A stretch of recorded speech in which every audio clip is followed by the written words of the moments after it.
Welcome back. It's episode 25 on Where Pompey Walk. This week, we're heralding the greatest man from Gosport. Plus, it's 2 weeks to deadline day. What on earth needs to happen and happen quickly for Pompey? AI is going to predict all Pompey's away fixtures. How many points will it predict that Portsmouth will pick up in the remaining 10 games? And we are building up our worst ever Portsmouth side. So stay tuned to the end of the video. Last week, they put Ryan Schofield in goal. This lot, who will they put up top in the worst ever Pompey side of the Championship era? Delighted to have Jake, Phil, Sam, Sasha, and Sam back with us. Thank you very much for joining us as well.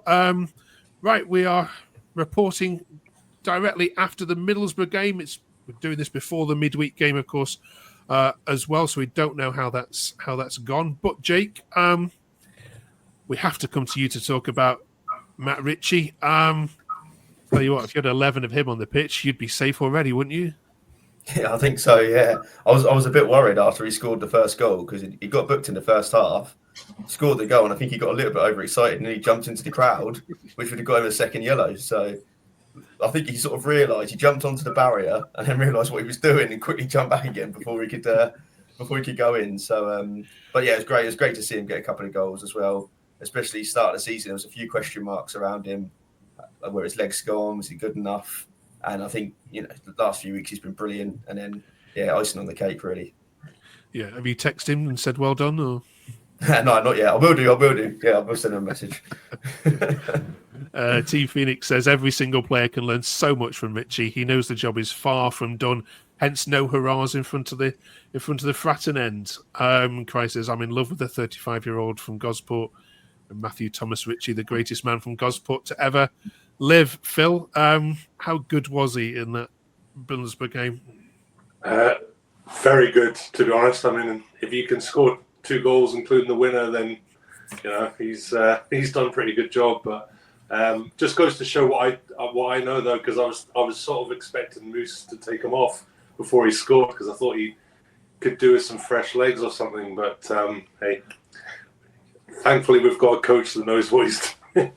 So no, it was good. It was good to see, and like I say, the way he celebrated that first goal, he took the corner flag out with a great kick as well. But yeah, I think got to give credit to Potts though for that through ball for the first goal was outstanding. I mean, I didn't really appreciate it at the time, but when you watch it from behind and he just pings it onto his foot, it's incredible. And the second one, yeah, I'm not sure it took a slight deflection, but I'm not caring. I thought it was actually when it went off the post. I was expecting it to bounce back out into play because that's the way our luck was going. But yeah, it was good to see that net ripple. Yeah. By the time the game did kick off, and we'll talk next week, obviously, about the sad news coming out from the club around the fans, Sam. But Hull had already won at Millwall. Cardiff had beaten Swansea there. So.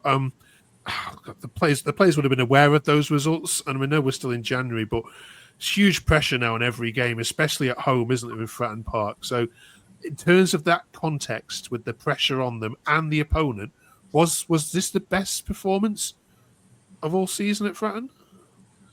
I think so. It was a brilliant performance. I think we showed up when we needed to. Granted, first half was a little bit shaky, but then turned up in the dressing room. So maybe like you said, they saw the results in the dressing room at halftime and said, "Hey, we needed to step up."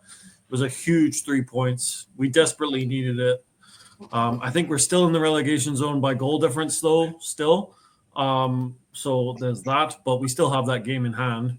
But yeah, it was a huge performance. Sasha, talk to me about Pack because it's a name that on social media through odd weeks is at home is great and away is terrible.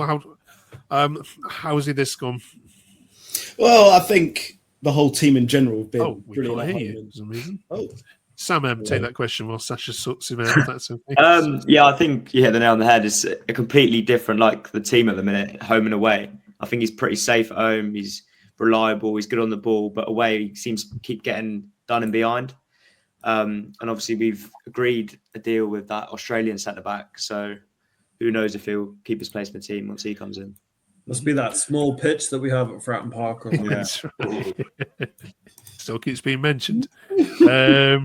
Yeah, let's have a look. Yeah, Ian says, almost scared to say anything, but what a performance. I thought Pack and Atkinson was superb. Always behind the boys. We can do this. Sasha, do you agree? Have we got you back, first of all? Can you hear me? No, we haven't. Jake, tell me about Atkinson. You managed to drop out, Sasha, and come back in. Yeah, he's been very good since he's come in. I was a little bit when we signed him. I think he played one game in 12 months. There was another one straight from the treatment table into Fratton Park, which is something we seem to do. We just seem to sign injured players. So I was a little bit worried, but he came on at Sunderland, played really well there. Looks very shaky in the FA Cup game at Wickham, but then since then he's been great. So no complaints here at the moment. Okay. One small problem which lots of fans pointed out, Phil, with that result against Middlesbrough was the following. As Ollie says, it was stunning results, but I hope this doesn't confuse the Eisners into thinking we don't need investment. Peter says get in, although that's probably 500k less now that the Eisner think they need to spend. Do you share the sentiments that because you are so good at home that actually, when they look at it, that they might not dig as deep into the pockets as possible? I would hope not. I mean, it was a surprise to see them there yesterday, I guess. I'd like to think Rich Hughes will. I mean, he'll be well. He'll be in there. He'll be chomping at the bit. He'll be telling them what they need. Mousinho will be telling them. Hopefully, Cullen. I think there's enough around the club. I think, in fairness to Eisner's, they've said they'll rely on the expertise of the people they employ in the club. So I think there's enough about us in that structure that I think they'll know what we need, and hopefully we'll get it. But time will tell. We've still got a couple of weeks to go, but yeah, hopefully sooner rather than later. Cheers, Phil. Sasha, we got you back. Can you hear me? Yeah, well, there we go. Oh, perfect. Right, so Sasha, we've got 2 weeks left of the transfer window. Tell us what we need in position-wise, and what are the latest you're hearing on your travels around the country? So, apparently, we're bringing in Waddingham and Matthews from Australia. Both seem really, really good, very highly rated. Matthews is thought to be a £1.2 million transfer, which for our standards is insane. I don't think we've spent as much on a player since Marquis a couple of years back. Really tall, really young. We need someone at centre-back because we can't keep playing a centre-mid there. And I just think we need another left-back and maybe backup wingers because we've lost Lane for the rest of the season. So as long as we get another left-back and just some extra reinforcements, I think we'll be more than all right. Sam, do you agree? Yeah, I don't know what we have with Australians right now, but we seem to be signing quite a few of them. I agree with the left back. I don't think Ogilvy is cutting it. I still think we need another forward, but I know how difficult it is to buy a forward in January. And the whole pack experiment at the back it's got to end. It's not working. It's got to end. It's got to finish. Okay, Sam, anything you would add to that list before we move on? Just wingers, I think, is the priority because, I mean, you've got obviously Murphy, Lang and Ritchie, but if one of them goes injured or a couple of them go injured, it's only really Harvey Blair. So I think we need to strengthen that department. Okay. If Derby sack Paul Warne this week, which is likely to happen, that not only means you're the only club that's come up that's kept their manager, it does mean that you're the only club in the bottom 13 which hasn't changed their manager. Jake, are you 100% Mousinho now to the end? That's some stat, that, isn't it? But I am, yeah. I think last week was the first time I saw after the game. I can't remember what game it was now, where we lost 3-0. After I was a little bit thinking, like probably 80-20, but after the Middlesbrough game, I'm back to 95% in. Let's go to Mousinho's biggest critic then, down at the bottom there. Sam, you've been the one that's been most outspoken about him. The rest rest of you, I can't budge. But are you back 100% behind him? No. I still think that he makes substitutes in the wrong times. I still think that some of his decisions, and I hate the fact that he keeps tinkering with the squad. Like, leave it alone. It's a winning formula. Leave it alone. So I would say I am 60% Mourinho in, 40% of him out. Okay. All right, then let us know what you think, of course, in the comments. As we said, it's a really busy time for Portsmouth at the moment. Of course, you've been to Blackburn already last week, which just a quick touch on that game, Phil. What went wrong there for you? Where do we start? I'll just say the officials. No, actually, I don't want to blame losing the game on the officials, but at some point, something has to be done. I'm sorry. It's just. Yeah, we didn't help ourselves. We've got to score. We've got to defend properly. But geez, officiating is just. I thought it'd be better in the Championship versus League One, but it's actually getting worse. Yeah, it was a Stonewall penalty, wasn't it, Sam M? Why is Yeah. it a red card? Was it a red card as well for you? Yeah, I think it was a disgrace. I think we could have easily had 3 penalties that game. There was the one where Colby Bishop had 2 hands push like that straight in the chest. That easily could have been a red, and then obviously the one on Lang, and then Bishop again in that same instance, and it was just more painful that they've just gone down the other end 20 seconds later and pretty much killed the game. So yeah, I think I just can't see how they're not penalties, to be honest. And then the fact that the Championship Twitter channel highlighted that play as well, like that's just Just to rub it in. Yeah. Sasha, were you there? Just checking that one. Yeah. Oh wow, you have done some miles, my friend. Wow. Every single game this season, and I'm starting to regret it a little bit. But keep going. Okay. Well, that is some credit.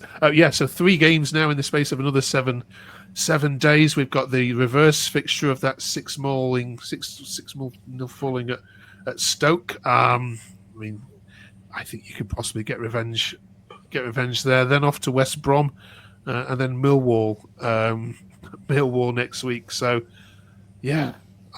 Crunch time. We've asked AI to predict all your away fixtures. Doesn't read nicely. If you're a Pompey fan, I'll square it with you. Let's have a look at what they said. oh wow, that's better than I thought. they I think I'll say that. They predicted that you will win away at Millwall in April and Coventry, and draw Oxford and Luton. So you would get 8 points. Sasha, would you take that, given that you're going to be doing most of these journeys? Given our recent away form and only winning 1 away game in all competitions this season, it's kind of hard not to take it at this point. I mean, we're playing some good sides there. Sheffield United, they're a really good side. Norwich, again, really good side. Even Wednesday. It's going to be hard to expect much from them 7 games there, or however many there are, but I do feel like at this point of the season we just got to start grinding out results, turning losses into draws and turning draws into wins, because we're in a dogfight now. We just need to do our bit. Yeah, I mean after Jake, after Sheffield United, the rest of them are pretty much all the teams that are in and around you, aren't they? I mean, Oxford, Luton, Preston, Millwall, all in the same dogfight as what you're in, and then even Coventry could be possibly in there by the time you play them. So this is an opportunity, isn't it? If you just sort out this defence away from home. Yeah, definitely. Yeah, I mean, they are winnable games. It's just we're a completely different team away than what we are at home. So if we do sort out that away form, I don't know what the formula is, but if we find it, then there's points there up for grabs, definitely, against all of them teams, really. Between Sheffield United and Norwich, I'd say they're all potentially winnable games. It's just, I don't know how we're going to go and do it. Okay. Well, AI reckons you'll get 8 points. I mean, will that keep you up, Phil? Do you think, given that we spoke last week that you'll be picking up some? I think that will be a bit tight. We've still got to play Burnley and Leeds at home, And again, I'll state, we've got to go in every game thinking we can win it. But realistically, they're the 2 home games I'm a little bit dubious about. So we have to do something away. So it's going to be tight. It's going to go down to the last couple of games, I think. Okay. Definitely. Right, let us know what you think in the comments below. And finally, then, this month we've been making our worst ever Pompey side from the Championship era, which is going 20 years. If you were here last week, you will have seen the team put Ryan Schofield into goal, which is the worst ever goalkeeper. This week, we're asking for the worst ever strikers that the team have seen. So we're looking for one name each, if that's okay. Who's the worst striker that you've seen play in the Pompey colours? Sam, can we start with you at the bottom? Sure. I put out, after our video last week, I put out a thing on Twitter, and I got a whole bunch of suggestions. Lee Chapman, Lee Mills, Marquis, Dave Kitson. Recent one that comes to mind, I'll probably go Dave Kitson. He was pretty bad. Sam? I'll go Tyler Walker. He was only with us for 6 months, but I was so optimistic about him. I think that's what made it worse, and he wasn't very good at all. You're very polite. Sasha? Yeah, I've not been watching Pompey for as long as other people here, but Tyler Walker was terrible. He was really bad. That's more like it. Jake? Yeah, I've got on my list. I've got Dave Kitson. I've got Michael Smith as well, who's gone on to do really well. Gone banging loads of goals in for Sheffield Wednesday. Dreadful for us. Lee Mills, I've got. His best game for us was at centre back. That's how good he was as a striker. And John Akinde was another one we had. We signed him. High hopes. Played 15 games, scored nothing, and then just disappeared. So yeah, that'll be mine. Okay. Phil, you must have a few more. Yeah, probably go back a little bit further back in the Premier League days. We've got Collins Mbazuma from Zambia back in 2005. We signed, I think he managed 4 games and 0 goals.